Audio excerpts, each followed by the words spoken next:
Isang magandang lalaki ho ako, sabi ng nanay ko, sumulangit nawa. Lahat naman tayo magandang lalaki sa mata ng nanay natin.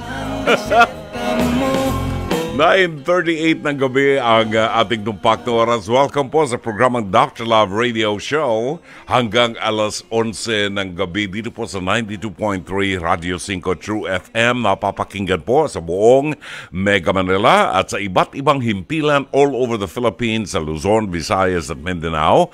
Tayo po ay kasabay napapakinggan at napapanood sa Facebook page ng 92.3 True FM at sa Facebook page ng Dr. Love. Ayan, for comments, suggestions, pagbate, messages, topics na gusto niyong pag-usapan natin sa programa, hanapin lamang po ninyo at i-follow ang ating Facebook page ng Dr. Love. Pagkatapos, i-share niyo po sa inyong mga kamag-anak at kaibigan.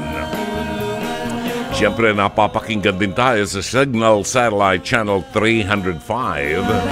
At ang paraan po para makipag-ugnayan kayo sa ating programa, maaari kayo mag-post o mag-text sa ating pong Facebook page ng Dr. Love or pwede kayong magpadala ng inyong liham kasaysayan sa ating email address drloveradio5@gmail.com.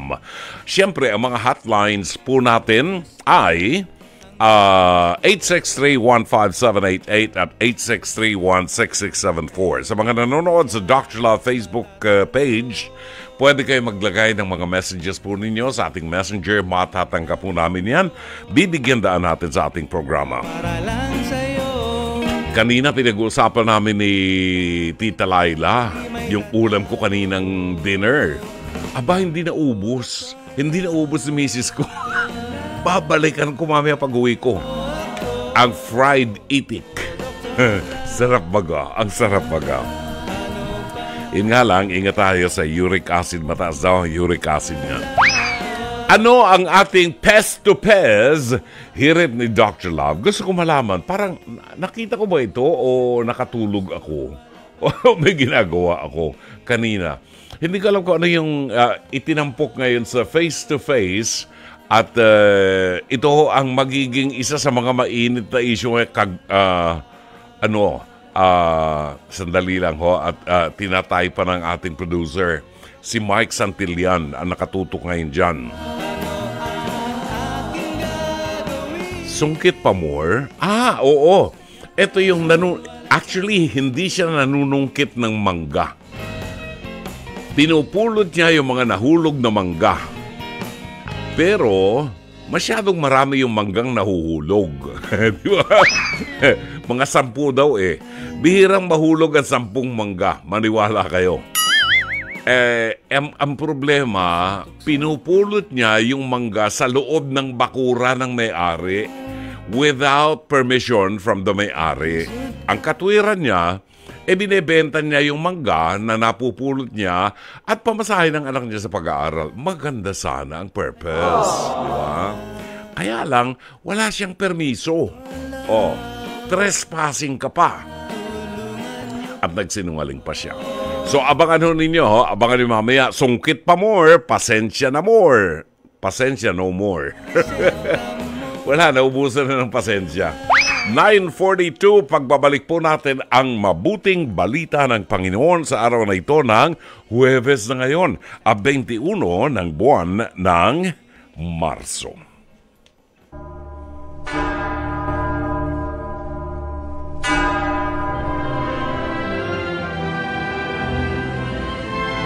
Bibigyan ba ninyo ng bato ang inyong anak kung humihingi ng tinapay? Bibigyan ba ninyo siya ng ahas kung humihingi ng isda? Kung kayo na masasama ay marunong magbigay ng mabubuting bagay sa inyong mga anak, gaano pa kaya ang inyong amang nasa langit? Ibibigay niya ang mabubuting bagay sa mga humihingi sa Kanya.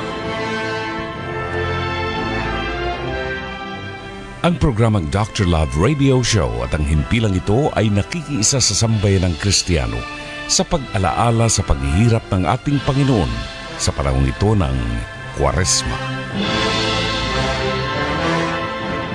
Pagkain pang-spiritual, Mga salita ng Diyos na nag-iiwan ng pag-asa, kapanatagan at kapayapaan.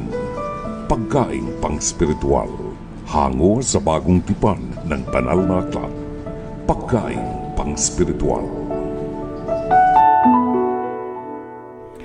Ang ating pagkaing pang-spiritual sa araw na ito ng Huwebes, 21 ng Marso ay matatagpuan sa 8 kabanata ng Ebanghelyo sangayon kay San Juan, talata 51 hanggang 59. Nais ko lang bigyan ng liwanag at paalaala ang ating mga tagapakinig, lalo na ang mga Kristiyanong Katoliko, na maaaring pagpunta po ninyo sa inyong mga simbahan ay mapunan nyo na may nakatabing na tela. Tinakpan ng tela ang mga imahe ng santo, ang mga krus, ang mga imahe ng santo sa altar. Ito'y tinatakpan ng telang kulay purpura or kulay violet. Ang tanging mga imahen na hindi tinatakpan ay ang mga imahen na nagpapakita ng Passion of the Lord. At sa araw na ito, sa Ebanghelyong ito, ay ipaliliwanag po ang dahilan kung bakit natin tinatakpan ng kulay purple na tela ang mga imahen. Na tila baga kulang ang ating kaayusan sa ating simbahan. Wala ring awiting gloria o luwalhati sa Diyos. At ito po ay matutunghayan natin sa Ebanghelyo sa araw na ito kung bakit ang ating simbahan, ang mga imahen ay tinatakpan ng telang kulay violet or purple ang mga imahe ng santo. At narito ang mabuting balita sangayon kay San Juan. Katotohanan sinasabi ko sa inyo, ang sino mang tutupad sa aking salita ay hindi makararanas ng kamatayan magpakailanman. Sinabi nga ng mga Hudyo sa kanya, ngayon ay alam na namin na mayroong kang demonyo. Si Abraham at ang mga propeta ay namatay. Sinasabi mo na kung ang sino man ay tutupad sa iyong salita ay hindi makararanas ng kamatayan magpakailanman. Mas dakila ka pa ba kaysa sa aming amang si Abraham? Siya ay namatay. Gayon din ang mga propeta. Ano bang palagay mo sa iyong sarili? Sumagot si Jesus, kung niluluwalhati ko ang aking sarili, ang aking kaluwalhatian ay walang kabuluhan. Ang aking Ama ang siyang lumuluwalhati sa akin. Siya ang sinasabi ninyong inyong Diyos. Hindi ninyo siya kilala, ngunit kilala ko siya. Kapag sinabi kong hindi ko siya kilala, ay magiging sinungaling akong katulad ninyo. Kilala ko siya at tinutupad ko ang kanyang salita. Ang inyong amang si Abraham ay nagalak na makita niya ang aking araw. Nakita niya ito at siya ay natuwa. Sinabi nga ng mga Hudyo sa kanya, wala ka pang 50 taong gulang at nakita mo na si Abraham? Sinabi ni Jesus sa kanila, katotohanan sinasabi ko sa inyo, bago pa si Abraham ay ako na.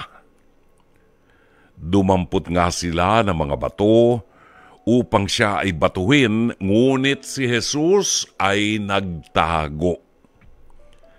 Sa paglabas niya ng templo ay dumaan siya sa kalagitnaan nila sa ganoong paraan.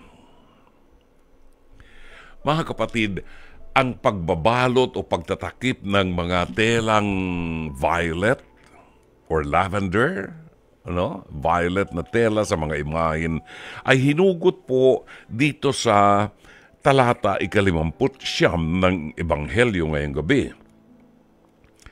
Si Jesus ay babatuhin ng mga Hudyo Ngunit si Jesus ay nagtago. At sa kanyang pagtatago, nawala ang kanyang kaluwalhatian. Itinago niya ang kanyang kaluwalhatian. At sa kanyang paglabas sa templo, dumaan siya mismo sa harap ng mga taong gustong bumato sa kanya, subalit hindi siya nakita ng mga tao. Ipinakita na Jesus ang kawalan ng Diyos sa presensya ng tao. At ito ang ipinakikita ng ating simbahan sa atin, na sa mga panahong ito, si Jesus ay nagtago at itinago niya ang kanyang kaluwalhatian na siyang hahanapin ng bawat isang Kristiyanong Katoliko sa pagpasok sa simbahan. Ito ay magpapaalaala sa atin ng kahalagahan ng kaluwalhatian ng Diyos na nagbibigay sa atin ng liwanag sa ating buhay. Kiliw na mga kapatid, ang mabuting balita ng Panginoon. Pagkaing pang-spiritual, mga salita ng Diyos na nag-iiwan ng pag-asa, kapanatagan at kapayapaan. Pagkaing pang-spiritual, hango sa bagong tipan ng banal na aklat. Pagkaing pang-spiritual.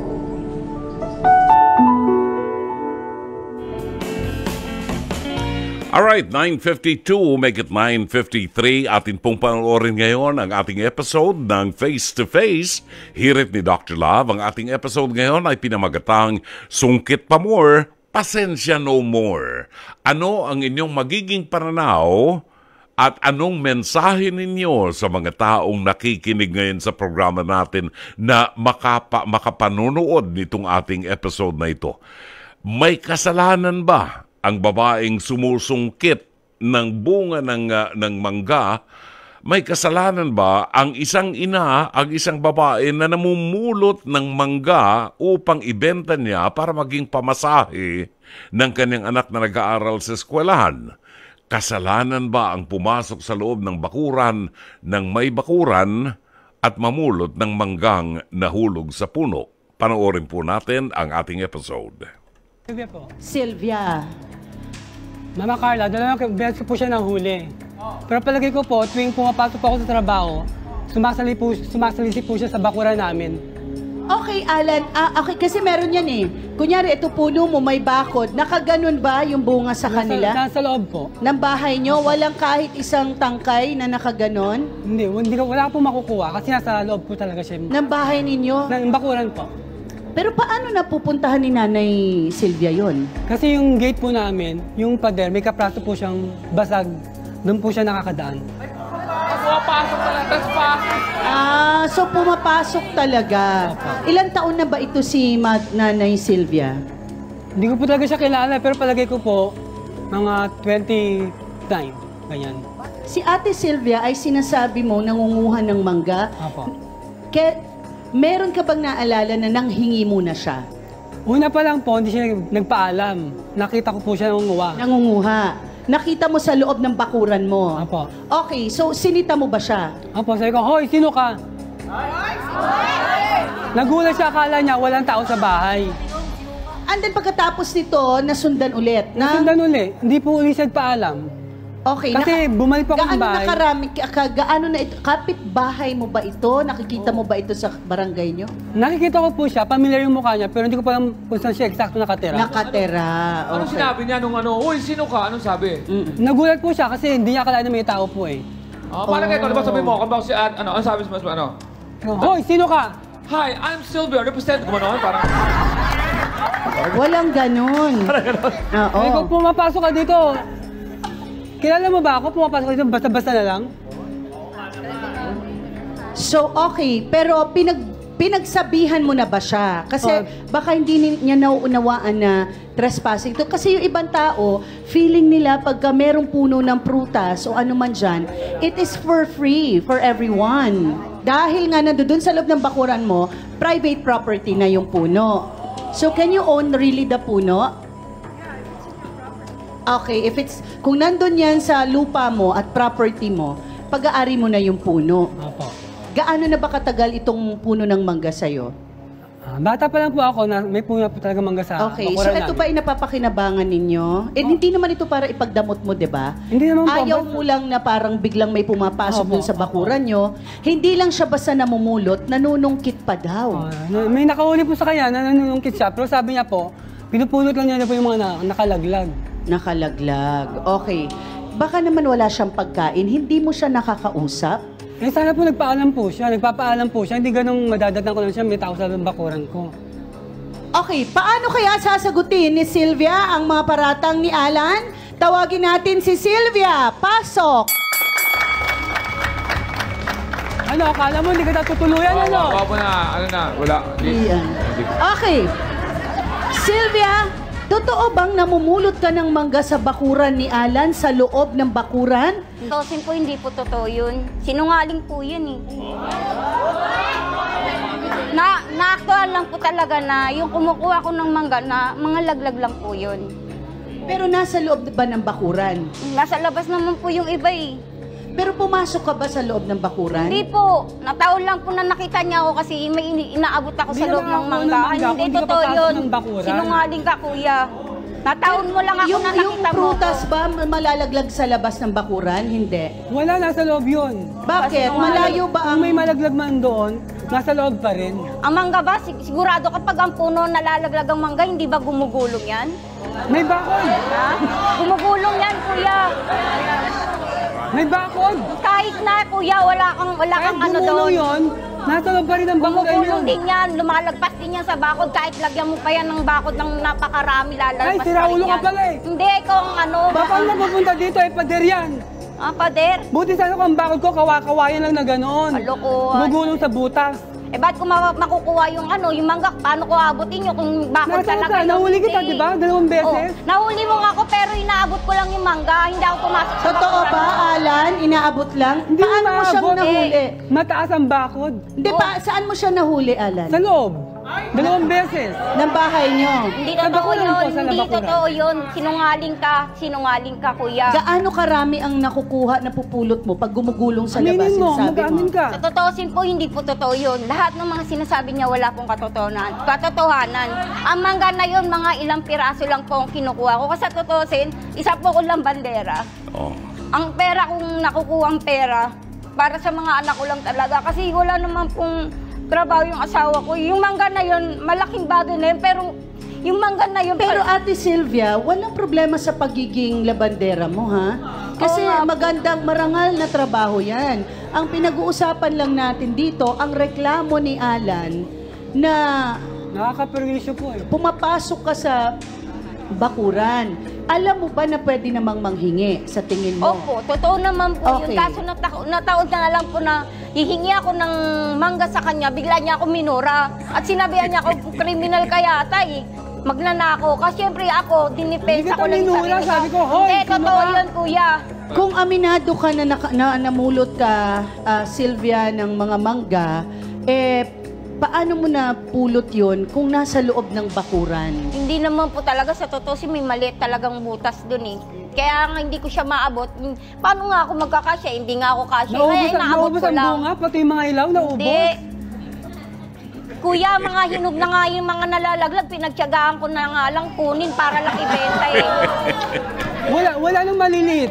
Hindi. Pati Kalokohan maliliit. yung lahat ng mga bunga ng puno na mangga. Okay, Ubusin ko. kasi Kalokohan yun. Oo, ayusin natin ha dahil mahirap naman magbintang kung hindi talaga totoo na merong kung ikaw lang ang isa. Sa tingin mo ba, Alan, wala nang ibang nanunungkit dun sa lugar nyo? Siya po kasi yung nahuli ko eh. Sinungaling ka. Dalawang beses Sinungaling eh. ka. Dalawang At beses. Wala akong panungkit na Una, dala akala yun. mo walang tao sa Wala loob. akong panungkit. Oo. Pangalawa, nasa trabaho po ako, may nakalimutan ako. Siguro akala niya, hindi na ako babalik, nakapasok na ako sa trabaho. Sumalisi siya. Salamat po, Mama Carla. Ang isang aral natin ngayon, ang kasinungalingan hindi mananatili. Malalaman at malalaman natin yan. Si Lydian kanina, sabi ko, oops, ano siya, yung payapa yung kanyang pagpasok at maganda yung demeanor ni Lydian kanina. Sabi ko, credible siguro ito. mga sasabihin niya, no? Nang magsimula na siyang pumanik ang dugo sa ulo, Lydian, I'm sorry, nawala ang credibility mo. Oo, patawarin mo ko. Okay, si Elisa, itinaya niya mukha niya sa national television para sabihin kung ano yung nalalaman niya. At ang sabi niya, nang makita mo siya, papasok siya, pasampas siya doon sa pader. Sinuway ko po, baka mahulog. So merong intensyon talaga na pumasok sa loob ng bakuran ni Alan. Now, kung namulot si Sylvia doon sa loob ng bakuran, bawal na yon. Okay? Ano mang purpose, kahit na sabihin ni Sylvia na itinutulong ko yan sa baon ng mga anak ko, utang na loob para makapag-aral yung mga anak ko, mali pa rin. Kung sakali naman na nagawa mo na pumasok sa loob, as claimed by Alan, 2 beses kanya nakita, sabi mo isa lang, kung sakali nga doon sa isang yon, inamin mo na ikaw ay talagang pumasok. Ang intention mo ay makatulong sa mga anak mo. That's very good. Napakadakilang ina mo. Kaya lang huwag kang magsinungaling dito dahil mabubuko ka. Pwede lang sana. Sa katauhan ni Alan, hindi ko makilala yung taong yan. Pero sa itsura, at kanino man lumapit ka, na maging tapat ka, sabihin mo, baka po naman po pwedeng pahingin niyo ko kahit konti para ang mapagbilhan ko pamasahe ng aking anak sa eskwela. Papayag yan. Lamang sinimulan mo sa mali eh. Bago matapos ang programa, maaari pa nating maiayos ang lahat. Sa tingin ni Alan sa akin, mukhang magpapatawad. Mukhang mabibigyan ka ng pagkakataon pag namunga uli ang mangga. Just be honest with people. Maraming salamat po. Salamat din sa Brother June. Thank you. Sa face-to-face, huwag kang magsinungaling. Huwag kang magsinungaling. Hindi ka makakalusot. Sa amin lang 3, isang psychologist, isang abogadong de Campanilla. Di ba? Ang galing magpaikot niya mga yan. Talagang lalabas ang totoo. Ayon. So ano ho ang inyong opinion? Ano ang inyong mensahe? Maaari ho kayong magpadala ng inyong mensahe sa ating programa sa ating Facebook page. Pwede ho ninyong ipadala sa ating FB Messenger ng Dr. Love. Pwede kayong tumawag sa 863-1578 at 863-16674. Ang inyong mga messages, mga komentaryo sa pagbabalik po ng programang Dr. Love Radio Show ganap ng alas 10:04 ng gabi.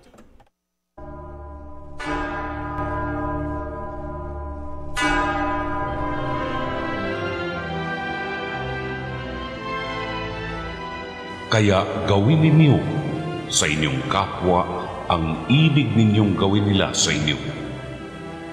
Ito ang kahulugan ng kautusan ni Moises at ang turo ng mga propeta. Ang programang Dr. Love Radio Show at ang himpilang ito ay nakikiisa sa sambayan ng Kristiyano sa pag-alaala sa paghihirap ng ating Panginoon sa panahong ito ng Kwaresma.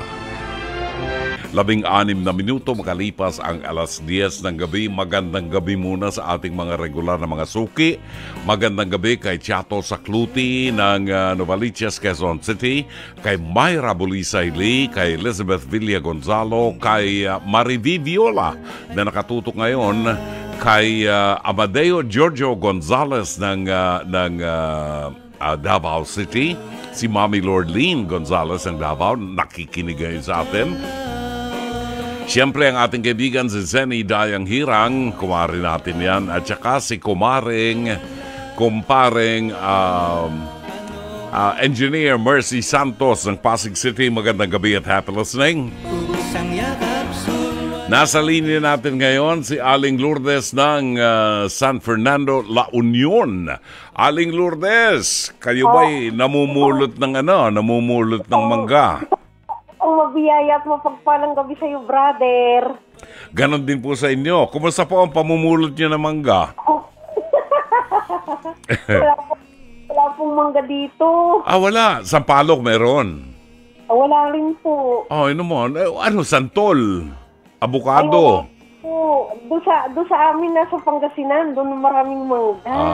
Ay, dyan wala. Wala po. Okay. Anong masasabi niyo dito kay Sylvia na namulot ng mangga? Maganda naman ang kanyang intensyon. Pinulot niya yung mangga sa loob ng bakuran, ibinenta niya, at binenta niya, at yung pinagbentahan niya, binigay niya sa anak niya pambaon sa school. Opo. Maganda nga rin po ang kanyang intensyon. Kaya lang po, ang pagkakamali niya po kasi, pumasok siya sa bakuran na may bakuran na talagang bawal po yan. At nagsinungaling pa. Opo, bawal po talaga ang pumasok ka sa bakuran ng may bakuran kasi, siyempre, kahit pasabihin na maraming laglag na ano, kung gusto niya, sana nagpaalam siya. Katulad dun sa amin, pagka may nahuhulog ng mga mangga, papaalam sa amin. Pwede naman. Ay. Oo. Opo. Sabi pa niya maraming nahuhulog ng mangga tapos gumugulong yung mangga papunta dun sa buta sa may bakod. Ano yun? Ano yan? Yung bowling? Ganun ba yun? Parang rolling hills. Oh. Sana po nagpaalam siya doon sa may-ari mismo ng bakuran. Alam mo, mukhang mabait naman si Alan. Opo, pero ang maganda ron, at the end of the day, alam mo, pinatawad siya ni Alan. At ang sabi ni Alan sa kanya, pwede kang pumulot ng mga mangga, magsabi ka lang sa akin. So, ayun. Sumasaludo rin po ako kay Alan kasi hindi niya pinagalitan yung si Sylvia. Bagamat mali ang kanyang ginawa. Oo. Anong gusto mo sabihin kay Sylvia? Ikaw, Sylvia, sa uulitin, magsabi ka. Kung gusto kang kunin, sabihin mo kay Alan na gusto kong mamulot ng mangga. Kung pwede. Oo. Opo, ipaalam niya. Maayos, hindi yung basta-basta na lang siya papasok. Sa akin naman, kay Aling Sylvia, sa susunod na ikaw ay makakita ng mga nahulog na manggang hilaw, sa susunod magdala ka ng bagoong. Para ayos na kompleto na, di ba? Lumabas man si Alan, sabihin mo sa kanya, Alan, may dala akong bagoong dito, masarap to. Maglabas na ng kutsilyo at ating balatan yung mangga, di ba? Opo, at dapat yung ginisa. Para mas yun. Yung ginisang bagoong na medyo maanghang ako. North Caloocan, ang kaibigan natin si Marvin Riabad. Marvin, magandang gabi. Magandang gabi, Brother June. Kumusta na, Marvin? Anong masasabi mo dito? Napanood mo ba ito kaninang umaga? Patapos na, Brother June okay. Hindi ko nasimulan, pero natawa lang ako kasi naalala ko rin yung kapitbahay namin, Brother June. Oo. Ganun din, although hindi pumasok sa bakuran, pero sana nagpapaalam kasi kumbaga nagkagulatan kami, nagtatago pa siya na nangunguha ng bunga. Oo. Pero bakit magtatago? Hindi, parang hindi nga pinapaalam, Brother June. Parang akala walang makakita. Ngayon, pag nagtatago, may ginagawang masama. Kumukuha ng bunga ng walang paalam, Brother. Pero kumbaga kung papairali natin yung konsiderasyon, yung pakikisama sa kapwa natin, sana payapa yung buhay natin. Alam mo, maikwento ko sa Marvin. Meron kaming farm sa sa Batangas. At mahigit 100 ang puno ng mangga. No? Nakakapasok naman ng tao doon pupwede silang mamulot dahil maraming nalalaglag na puno ng bunga ng mangga. Pupwede namang pulutin nila di ba? Ang mahalaga lang magpaalam ka. Kasi sa may-ari ng farm, aanin ba namin yung mahigit 100 na puno ng mangga? Kakainin mo namin. Masisirat siya namin dyan, di ba? Di bahagi mo na, di ba? Brother June, yung mga di naman namin binibenta rin. Pinapamigay din namin. Sa amin, may kumukontrata doon. Pag kontratado na yan, hindi na sa amin ang bunga niya, di ba? Pero pag nahulog, at bahala ka nahulog di kung gusto mo, magsabi ka doon sa katiwala, di ba? Anong masasabi mo dito kay Sylvia? Dahil Eto si Sylvia, sinimula ng kasinungalingan kasi pagpasok pa lang sa set, nagsinungaling na siya.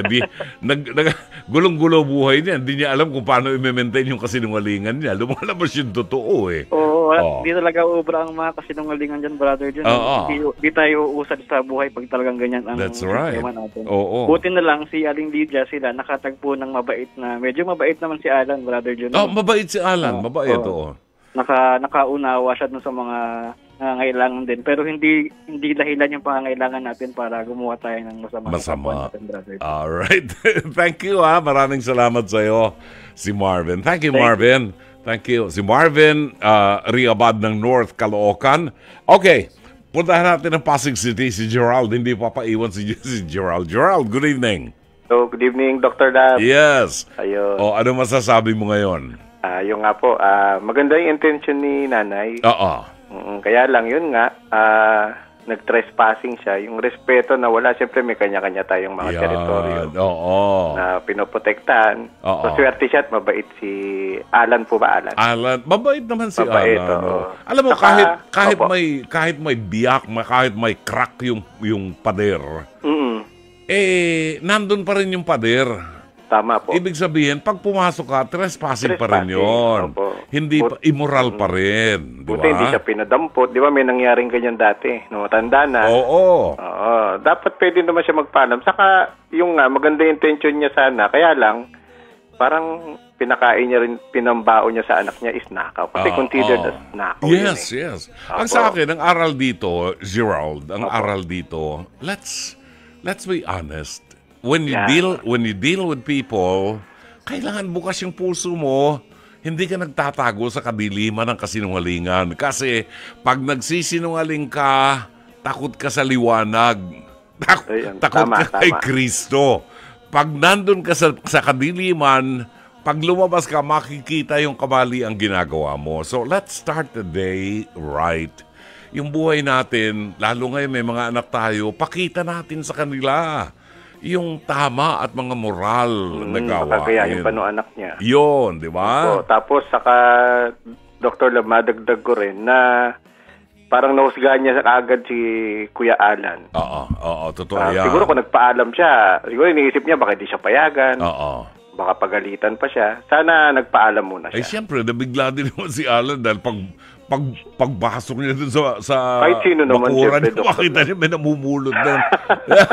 Hindi ka naman matutuwa noon. Lalo siyempre, may mga kahit kanino, siyempre property mo yan. That's right. Hindi mo alam, baka mamaya may nagnanakaw na. Meron na nga. Pwedeng kunyari lang, namumulot lang ng mga, mamaya tinitigdigan, lalo yung panahon po ngayon. Never safe. Yan. Well, thank you. Maraming salamat sa iyo, Gerald. Pwede kong batiin si Nanay Lourdes. Sige, nakikinig siya ngayon. Ayun, Nanay Lourdes, yun nga, hindi na ako nakaka-shoutout Wala na silang guessing. Kasi siya na yung yung pila ko doon sa pagnanalo ko, bibigay ko sa kanya. Ayun, oo. Ayun, di bale, abang-abang lang. More power sa'yo, Dr. Love, saka ingat ka po pag-uwi. Thank you, Gerard. Maraming salamat. Si Evelyn Fortunado, naku, Dr. Love, nakaka-relate po ang face-to-face ngayon dahil ganyan din po dito sa lugar namin. Basta po kuha na lang ng kuha at tinataong wala ang may-ari. Nakakasura. Ang ganyang parang wala nang kinatatakutan, hindi po ba? Masama ang ganyan. Kaya po, God bless na lang sa kanila. Hindi ko makakita yung susunod. Totoo yan talaga. Alam niyo po, sabi nga nung abogado, hindi ho kayo kinakailangang pumasok sa loob ng bakuran para makasuhan kayo ng trespassing. Ipasok niyo lang ho yung kamay ninyo, ilampas niyo sa bakod. Trespassing na po yun. Ganyan ang batas natin. Si Neneng Dula, sabi niya, magandang gabi po, Brother John Banaag. Dito po sa amin, nasa harap ng bahay, hagdanan namin ang puno ng mangga namin, kaya walang makakapanungkit. Di ba? Paano mo nga susungkitin niya? Malapit pala sa bahay niya, di ba? Si Amalia Nabo Guardami, sabi niya, may kasalanan si ate kasi pumasok siya sa gate ng may gate nang walang paalam. Ayun, trespassing yun, Amalia, di ba? At ikumusta mo ko kay Susan. Annalisa Fragata Roquero, Ate Lydia, mali po yung ginawa nyo kahit sabihin po ninyo na magandang intensyon nyo. Kaya lang po mali ang inyong pamaraan. Lagi po nating ipaalam ito. Lagi po nating tandaan na ang pagkuha ng isang bagay o anumang bagay na hindi sa'yo at walang paalam, ito po ay matatawag na nating pagnanakaw. At kapatid ng sinungaling. Yan, ang magnanakaw daw ay kapatid ng sinungaling. Ate, hingi po kayo kay Kuya Alan ng pasensya at mali po yung ginawa ninyo. Matuto po kayo magpaalam. Ayan. Well, maganda naman ang kanyang paraan ng pag-deliver ng kanyang mensahe. Ayan, Sylvia, ha? Alam mo na yan, ha? Oras natin, 10:28 ng gabi. Tunghayan lang natin yung ilan sa mga messages bago natin tunghayan yung liham kasaysayan. Batiin natin ang magandang gabi ang mahigit ng 1 taon na nakikinig sa programa natin to, Alani Hungko ng Kuwait. Kuwait ba ito? Oh, Kuwait, si Alani Hungko, di ba? Shari Picho ng Seattle, Washington. Si Feli Antiporda. Feli Antiporda ng Binangonan, Rizal. Magandang gabi sa'yo, baby. Chato sa Avedra, sa Cluti. Nanonood na, naka-tune in pa sa radyo. Si Marvin Riabad ng North Caloocan, nakausap natin kanina. Angelita Banataw, Yeklo Pena ng San Pedro, Laguna. Judith Vicente, Lilian Panaligan Buen, ang ating senior citizen na fan sa Parañaque. Evelyn Fortunado ng Quezon, Real Quezon. Lina Ho ng Plaridel, Bulacan. Binabati natin si Lynn ng Brussels, Belgium. Hello, Brother John. Good evening po. Pag-greet naman po ang mga friends ko dito. Si Lourdes, si Jasmine, and Salve. Lagi po silang nanonood sa Facebook. Sayang hindi namin naririnig ang magagandang music. Regards na lang po sa inyong lahat. Buhat kay Lynn ng Brussels, Belgium. Sarap ng weather dyan, Brussels. And of course, si Engineer Mercy Santos, binabati natin ang magandang gabi at happy listening. Buhat po sa Pasig City. Babalik tayo sa isang liham kasaysayan na padala sa ating palatuntunan ni Ashley ng Cavite. Oras natin, 10:30. Ang tinig po ng Maguire Sisters at ang title po ng awiting yan ay Sincerely. Napatanyag yan yung mga dekada 50. Yan. Dekada 50. 1950s. Kaya bihira na natin madinig yan. Madidinig nyo lang ho yan dito sa 92.3 Radio 5 True FM sa programang Dr. Love Radio Show na sumasa inyo mula Lunes hanggang Viernes, 9:30 hanggang 11 ng gabi. Kasama niyo po si Brother June Banaag. Ating tunghayan ang liham kasaysayan padala sa ating palatuntunan ni Ashley ng Cavite. Dear Dr. Love, ako po si Ashley ng Cavite. Dr. Love, may problema po ako sa asawa ko na hindi ko alam kung itinuturing ba niya akong asawa. Kasi hindi naman kami kasal. Kasi po yung mga sinasabi ko po sa kanya, hindi po niya pinapaniwalaan. Kasi po, hindi ba kung asawa po ang turing niya sa akin, mayroong trust, respect, hindi po ba? Siya po, wala. Gagalawin po niya ako sa gabi. Ibig sabihin, makikipag-sex sa kanya sa gabi. At kung hindi po ako pumayag, idadaan po niya sa pagkabugnot. Magsasabi po ako sa mga relatives niya pero hindi po ako pinapaniwalaan. Kaya po ako sumulat sa inyo ay para humingi ng payo kasi Hindi ko po alam ang papel ko dito sa bahay. Salamat po sa pagbasa, gumagalang Ashley ng Cavite. Hindi na ilagay ni Ashley kung ilang taon na siya. Pero yung unang katanungan niya ay sasagutin ko na. Ang sabi ni Ashley, may problema po ako sa asawa ko. Hindi ko po alam kung itinuturing ba niya akong asawa kasi hindi naman po kami kasal. Ashley, ako na ang sasagot sa iyo. Hindi ka itinuturing na asawa dahil hindi ka asawa. Ang tinatawag nating asawa ay yung kasal. Either kasal ka sa huwes o kasal ka sa simbahan. Yun ang asawa. Kapag hindi ka kasal, nagbabahay-bahayan lang kayo. Karelasyon kanya. Hindi kanya asawa. Kung matsugi man siya, wala kang makukuhang sustento o suporta galing sa mga naipon niyang pera sa social security system. Kasi hindi ka asawa. Hindi ka maaring tumanggap ng mana buhat sa kanya sa mga naipundar niyang ari-arian kasi hindi ka asawa. Ka-live-in ka lang niya, karelasyon ka niya. Kaya anytime po pwede kang talikuran niyan at pwede kang iwanan. Ano ang itsura ninyo para matawag mong asawa siya? Iisang bagay lang, nagkukunwa-kunwarian lang kayong mag-asawa. Sa gabi, pwede siyang makipag-sex sa'yo. See? Kasi pumapayag ka. Kung pinoprotektahan mo ang dignidad ng iyong pagkababae na hindi mo ibibigay ang itinatago mo sa loob ng panty mo, ibibigay mo lang yan pag pinakasalan ka niya. Ibig sabihin, ibibigay niya ang pangalan niya sa'yo at bibigyan ka niya ng dignidad. Pumayag ka kasi. O edi, paano yan?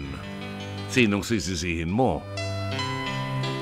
At sang-ayon po, mga kapatid, sa ating research, ang sabi po ng ating producer, hindi daw po okay ang samahan nila ng nanay ng kanyang kinakasama.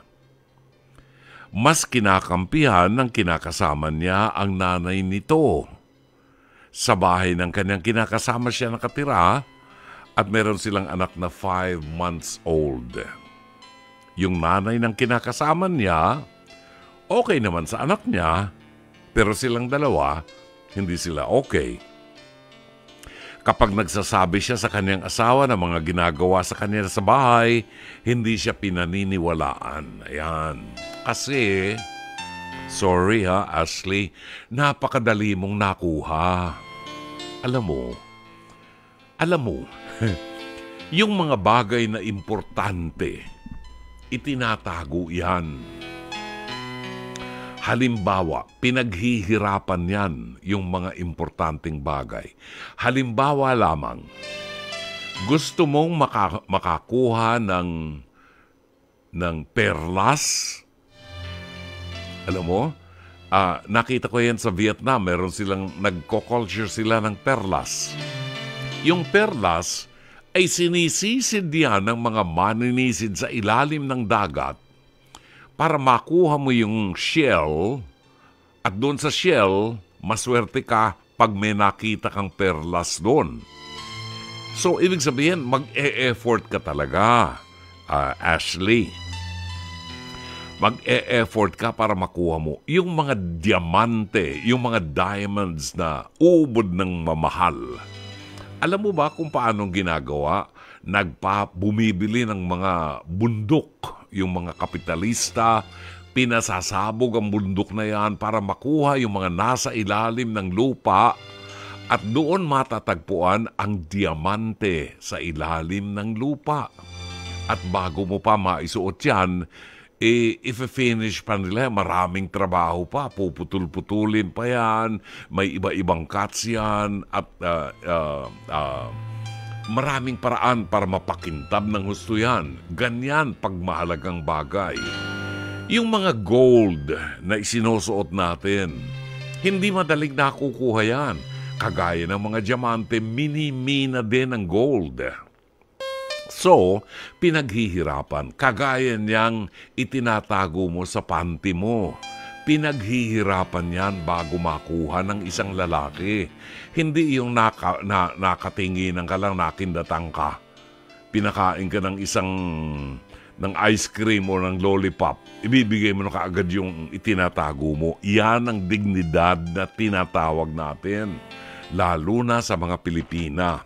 Ewan ko naman, Ashley, kung bakit pumayag ang mga magulang mo na magbahay-bahayan na lamang kayo, magsasama kayo ng hindi kasal. Minsan po ang problema natin nasa mga magulang, napapabayaan po natin ang values na itinuturo natin sa ating mga anak. Kung kayo ang magulang nitong si Ashley, papayagan niyo bang ganyan na lamang siya? Naanakan na siya. 5 buwan na yung kanyang batang anak. Hindi pa napapakasalan. Ashley, makinig kang mabuti sa akin. Kung ang iyong itinuturing na asawa, yung ka-live-in mo ay ganyan ang pakikitungo sa'yo, lumayo ka na at iwanan mo na. Kasi the rest of your entire life, kung makikisama ka sa kanya, kahit pakasalan mo siya, hindi magbabago ugali niyan. Tingnan mo. Libre ka na nga, nakikipamahay ka sa kanila. Di ba? Pabigat ka na sa buhay nila. Pakain ka pa dyan. Makonsumo ka pa sa kuryente. Di ba? Hindi naman kayo kasal. Sinong magulang ang matutuwa sa'yo? Yun ngang yung nanay ng kinakasama mo, naaasar din sa'yo. Bakit?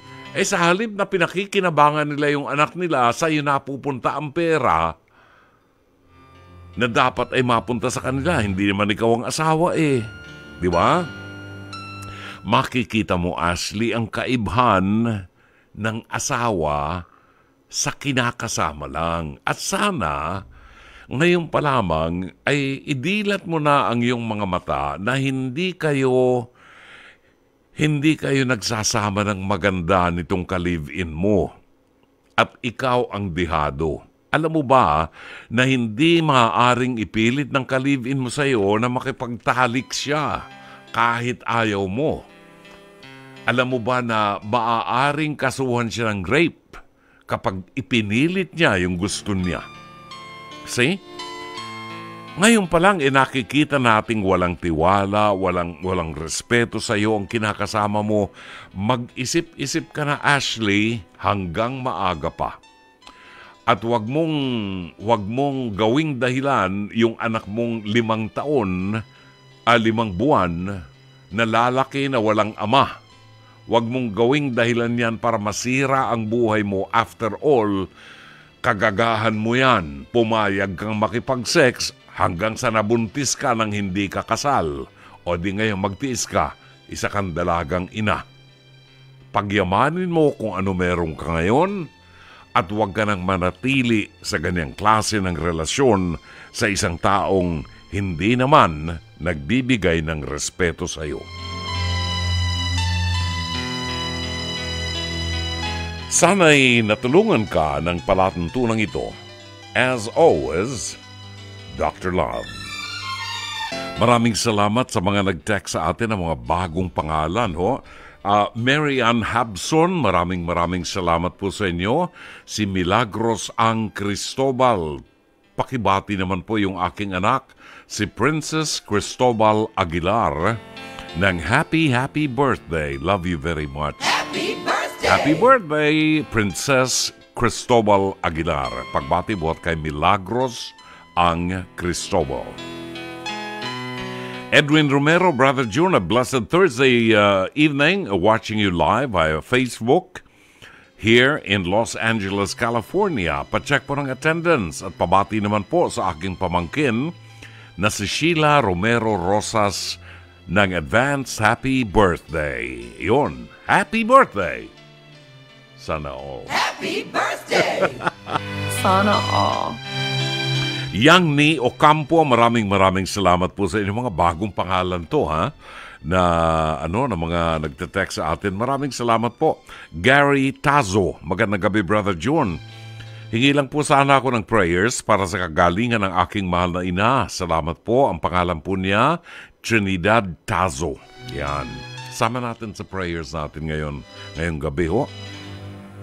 Maraming salamat sa mga bagong pangalan na mga nagtetext sa atin. Annalisa Fragato Roquero ng CAA Las Piñas City. Dati na ito. Susan Reyes Montinola ng San Pedro, Laguna. At saka si Emily David. Sabi niya, a blessed evening, Brother John. Always watching your program every night. Ngayon lang po ako nag-message sa inyo. Please include us in your prayers. Maraming salamat. Thank you, si Emily David. At sa mga nanonood po sa Facebook page ng Dr. Love, hihingi lang po kami ng konting paumanhin sa inyo dahil wala po kayong madidinig na mga awitin na ating itinatampok sa ating programa because of some copyright issues. Hindi ho namin po pwedeng i-air sa Facebook page. So, minumute po natin yan. Yun yung pagkakataon na biglang nawawala ako sa screen, di ba? Ganun pa man, ang ginagawa po ng mga regular nating tagapakinig ay, anong tawag dito? Nag-tune in po sila sa FM station sa 92.3 Radio 5 True FM. Ayan. Happy birthday to Maria Ermeline Padernal Aboro of Iloilo na laging nanonood daw sa ating programa. Ang pagbati buhat kay Angie Ortigas. Maraming salamat. Happy birthday! And happy birthday din kay Tito Garen Elorde, ang apo ng ating boxing legend Gabriel Flash Elorde. Ang pagbati buhat kay Tito Mike Santi. Happy birthday! Kamag-anak ko ba ito? Happy birthday! Okay. Si Gabriel Flash Elorde ay very popular name nung araw, nung kabataan ko. Napakalaking karangalan po ang dinala nitong si Gabriel Flash Elorde sa ating bansa. At nagtayo pa yan ng kanyang sariling gym para matrain yung mga kabataan na mahilig sa boxing. 10:52 ang tumpak na oras. Here is one of my favorites from Pat Boone. Hango sa pelikulang may gaimbing pamagat, Friendly Persuasion. Pansamantala, magpapaalam po ang inyong lingkod. Muling magbabalik bukas ng gabi, alas 9:30 hanggang alas 11 ng gabi. Dito rin po sa 92.3 Radio 5 True FM. Sa ngalan po ng ating mga kasamahan dito sa ating himpilan, ang ating General Manager, Mr. Raul de la Cruz, ang ating Production Manager, Alvin Maanyo, Operations Manager, Cherry Baile, ang ating mga producers, Jen Ganda Morales at si Mike Santi Leon, ang ating director, si Direk Sheikh Mamaril, ang ating technician, Rome Ortigas, at ang ating PA and avid operator, Mike Bulayog. Ito po ang inyong lingkod, Brother June Banag, OP, pansamantalang magpapaalam. Hanggang bukas muli, magandang gabi, maraming salamat. Shalom Aleichem.